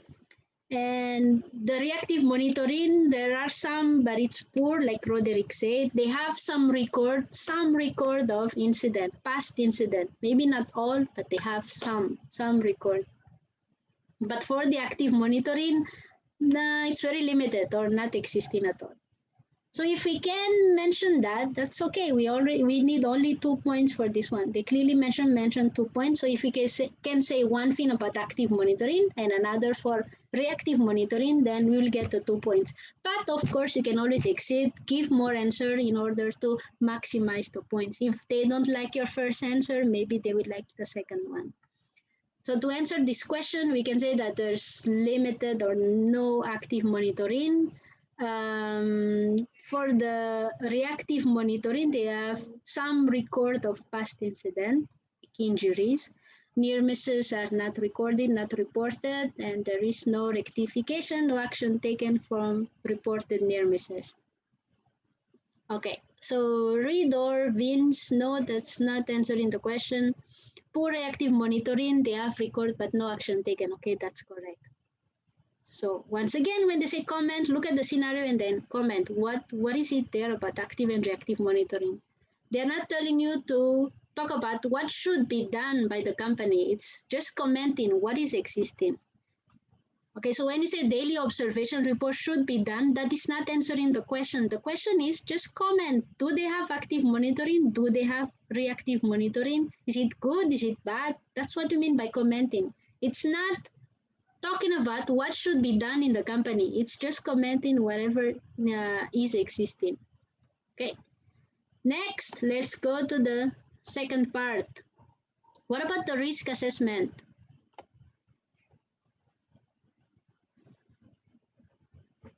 Adequacy of current risk assessment. What can we say about the risk assessment?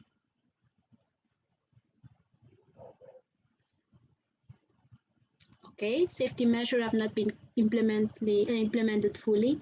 Risk assessment have not been reviewed. Okay, poor risk assessment. Okay. And where did we find this answer? In the scenario. So we need to go back to the scenario. It's not well implemented. Okay. Too general. That's also correct. Correct. So we need 2 points. And if you can mention that, you got 2 points already. So if you can just say it's too general, not specific enough. Okay. If it's not properly implemented. Okay. Not reviewed. Okay. Good. Yeah, and one thing also we can mention that the young worker risk assessment was not done because we have a young worker, the forklift driver, and there was no risk assessment for that. Okay, so good. So let me ask you, where did you find the answer? In the scenario. So you always need to go back to the scenario and then read because sometimes the answers are just there. Okay. Okay, so management effectively monitor and reviews processes, detect change in the risk and control. Do they do that, Marx, Perez? Do they do that or they should do that?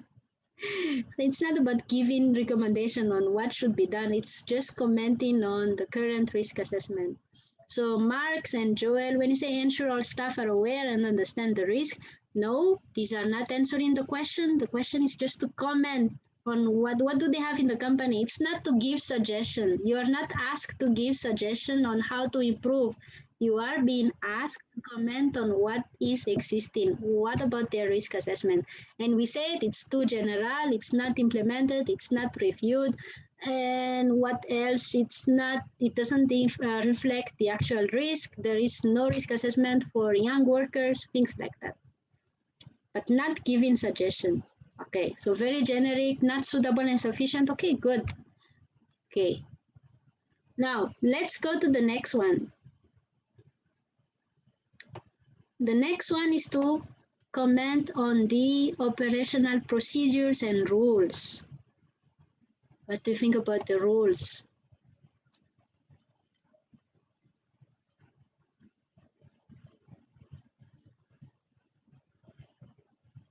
Do they have procedures?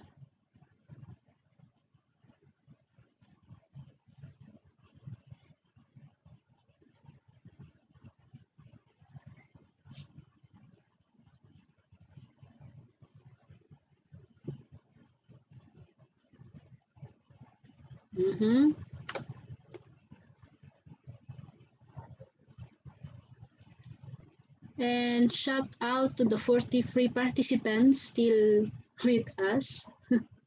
Okay, guys, so we are almost there. No disciplinary action. Okay, good. Okay, so there is no safety reminder about mobile phone, lack of supervision. Careful if lack of supervision, because the question clearly focuses on procedures and rules.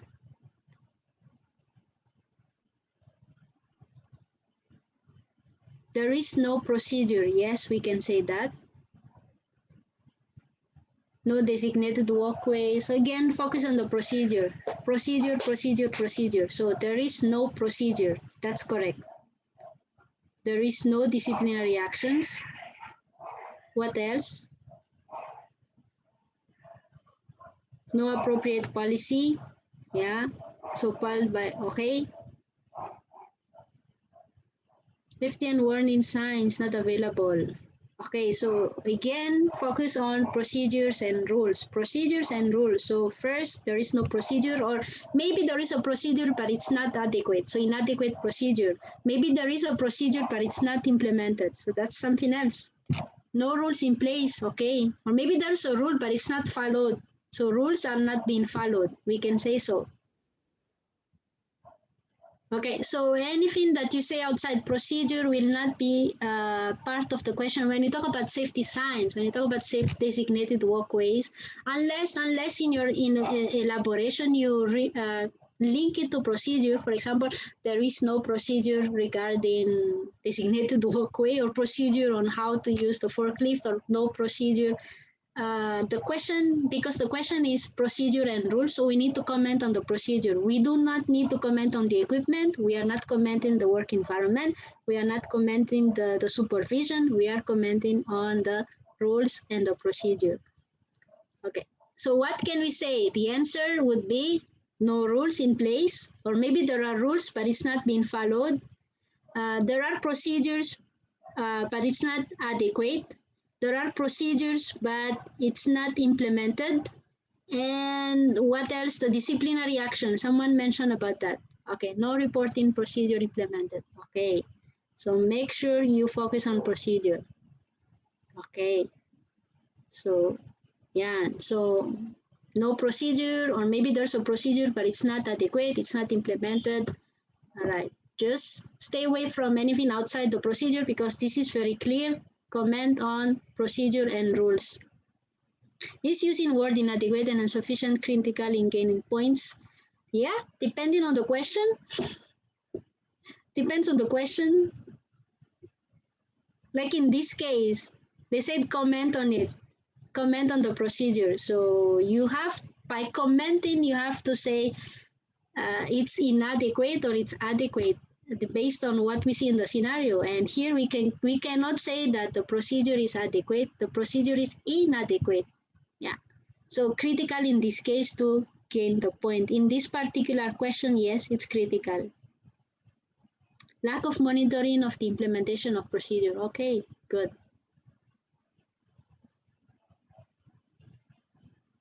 Okay. So 2 points, we only need 2 points anyway. There are not much choices when it comes to that one. When it comes to the answer, it's revolving around that. It's either no procedure, not implemented, inadequate procedure, things like that. Okay. And rules are not followed. I think we can say rules are not followed because he was using a cell phone while operating the forklift. All right. 2 last questions. Compliance on legal requirement. Same thing. What can we say about the compliance with legal requirement? Poor or inadequate? Why? Compliance are poor or inadequate. Why? Support your answer using evidences from the scenario. So what can you say? What do we see in the scenario that makes us saying that compliance are poor or inadequate?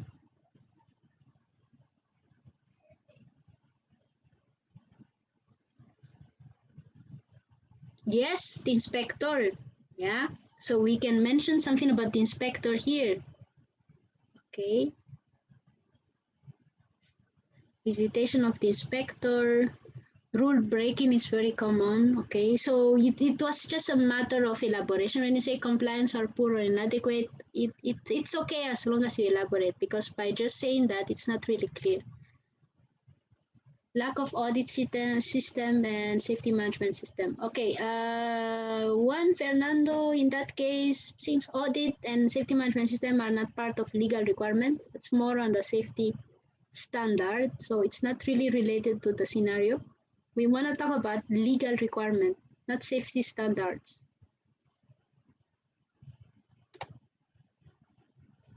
So in this case, we will focus more on the inspector. What can we say about the inspector? He visited the workplace. Did he make some comment?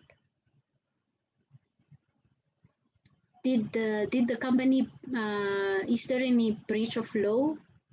No compliance with legal requirement. Okay, yes. So Alan, that's a good point. No compliance with legal requirement, considering not reporting incident. Yes, correct, because we can say it's a legal requirement to report incident. Unlike the audit system, that's more on a safety standard. It's not really a legal requirement.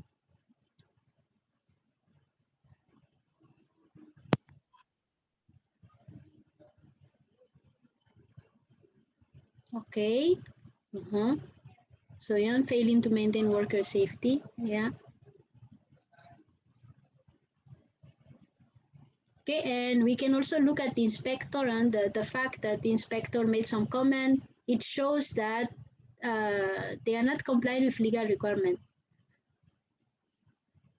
Yes, not conducting risk assessment and having workplace control. Okay, good.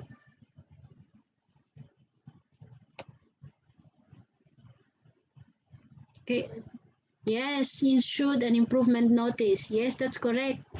So the inspector made some comment, give some advice or improvement notice.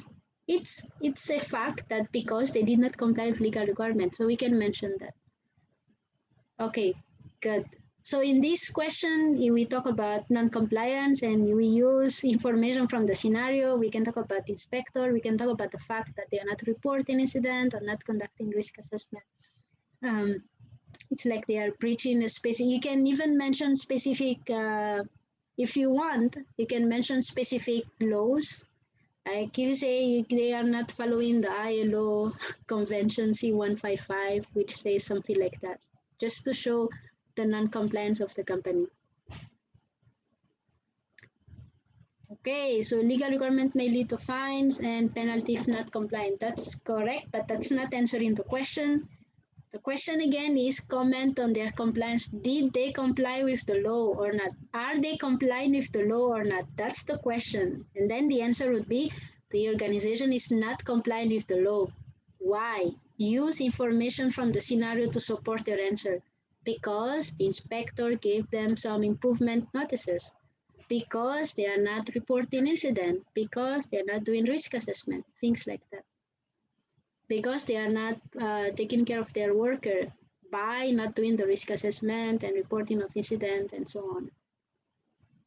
But when you say legal requirement may lead to fines and penalties, that's not answering the question. Yes, and the company rule breaking, yeah, non-compliance with legal requirement. Okay. Last one, guys, the benchmarking part. What sources of information What sources of benchmarking information could be used? So when you answer this question, you need to first check quickly in your manual what is benchmarking and what is the question all about. So what can be the answer here? Sources of benchmarking information. So benchmarking, what is benchmarking? Benchmarking is like comparing your performance with other similar industry, or you could even compare your performance with your previous performance. So benchmarking. So what information can we compare? It's benchmarking.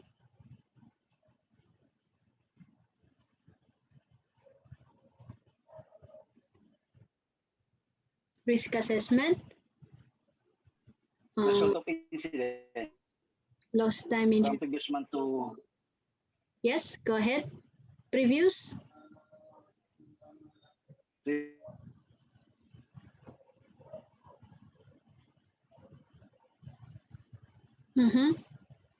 Okay, so past recorded incident, leading and lagging indicator, performance both internal and external, say LTI. Yes, but what's missing in those answer is record incident from where, from whom. Because when you say benchmarking, it's comparing two things. So you compare your recorded incident, your past, with comparing it with what? You compare your leading and lagging indicator with what? What we compare? Two things. So we need information from where? Are you talking about what? What are we going to compare? Because benchmarking usually it's comparing your company with other similar industry, right? Benchmarking is comparing your company with other similar industry. So what we can do here is maybe you can compare your branch with other branches, because remember in the scenario, it's like they have 10 offices or 100 offices or all around the country, something like that. There is a number 10 and 100. So what we can do is to compare your branch, your warehouse with other branches, and then you can compare it nationwide, and then you can compare with other competitors. All of these answers are correct, but what's missing here is data from where. Are you talking about your own performance, compare it with your past performance? Are you talking about comparing it with other branches or other industry? So you have to include that in your answer. So data, root cause, corrective action, number of accidents from other similar organization, or maybe you have statistic from membership bodies, trade bodies. Maybe you have also statistic from your other offices in the same country. Look at the scenario. They mentioned something like that: 10 offices or 10 warehouses, something like that. Okay, so again, these answers are correct, but just completed by mentioning, comparing with what? With your own performance or with other industries, other branches. Yeah. You can even look at like, I don't know, maybe they have national statistics.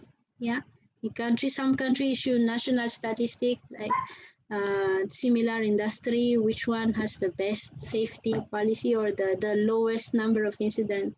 Yeah.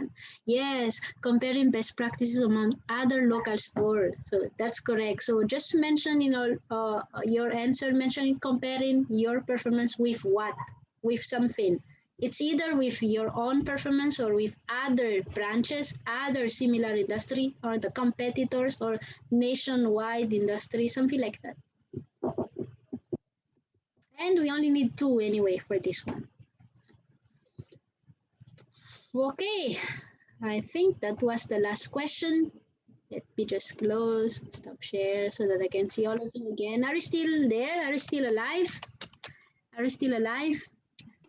Yes, ma'am. Yes, ma'am. Yeah, it's dinner time in the Philippines. I was told 6 o'clock is dinner time. So, okay. Any question?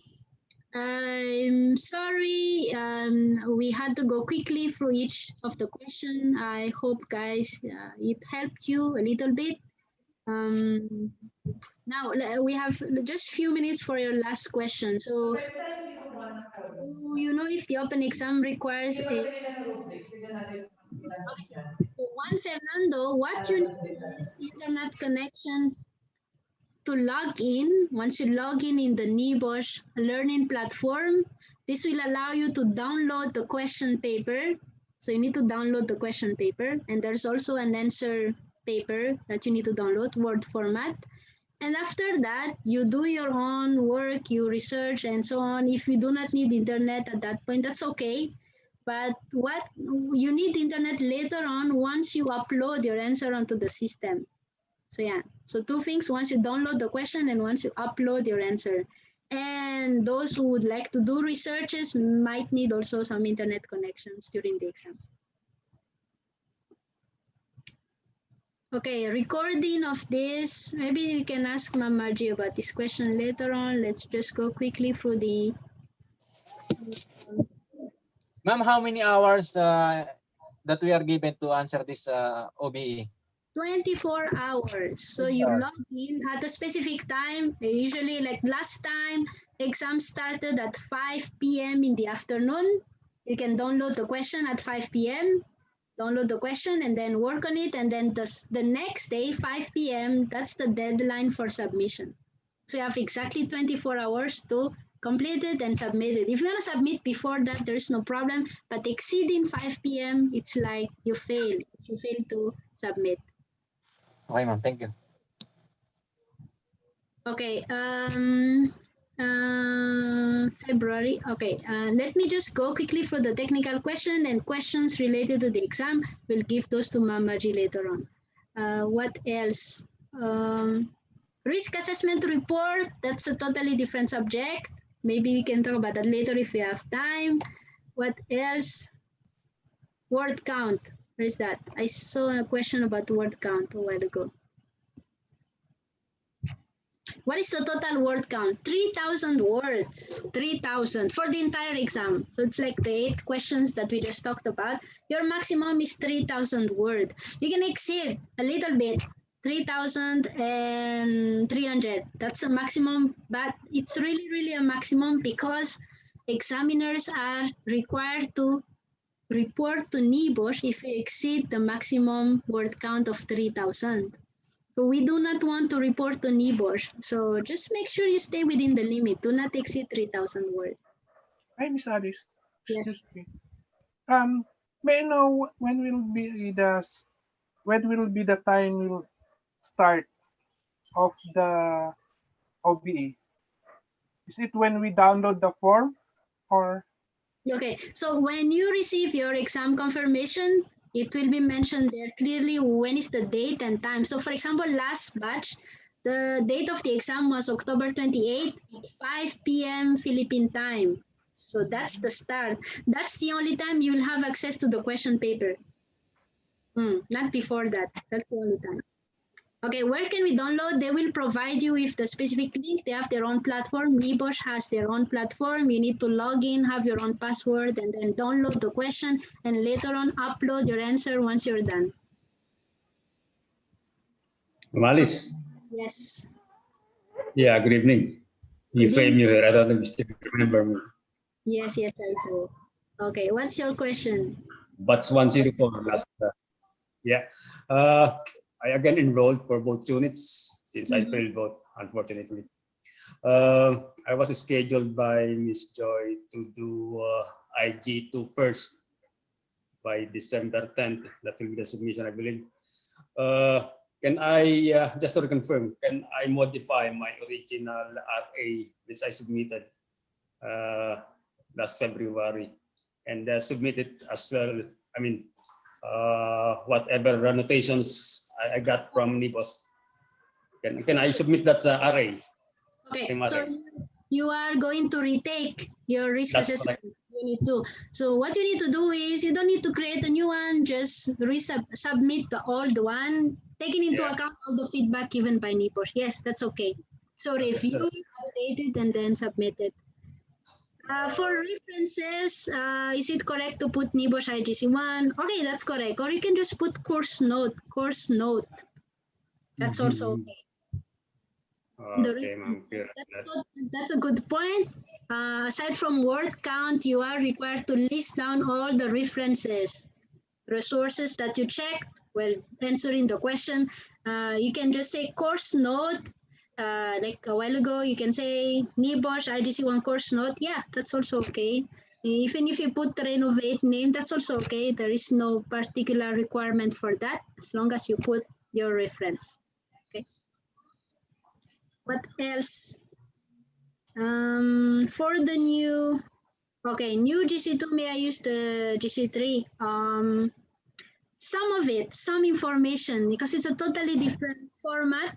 GC3, for those who went through that, is an inspection, and there's an inspection report.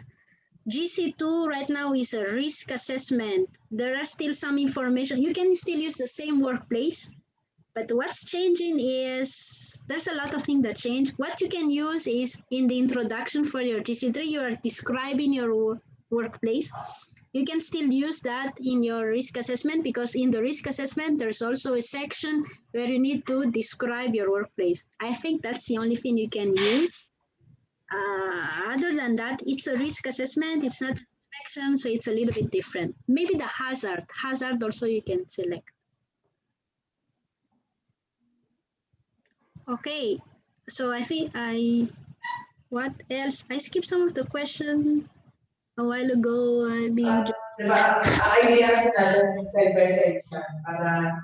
Okay, there are some.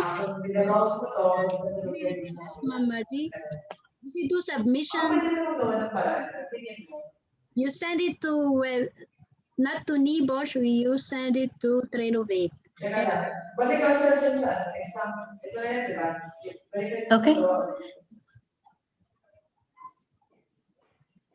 I want to see yung samples. Okay. Are you done, Alias? Samples. Just let maybe we can ask Ma'am Margie to answer the question about submission, GC2 submission. Yeah, yes, with regards to the GC2 submission, and even actually for the IG1 instruction, you don't have to worry because we are going to send you a series of email as your guidance. So for now, just focus, as for the meantime, just focus on the technicality of the IG1. That's it. Don't worry about the arrangement for the examination, as we will make sure to send you the step-by-step guidance with regards to your preparation for the examination. So last question, do you have any technical question pertaining to OBE? Okay. If you do have question, again, just send me an email, Facebook.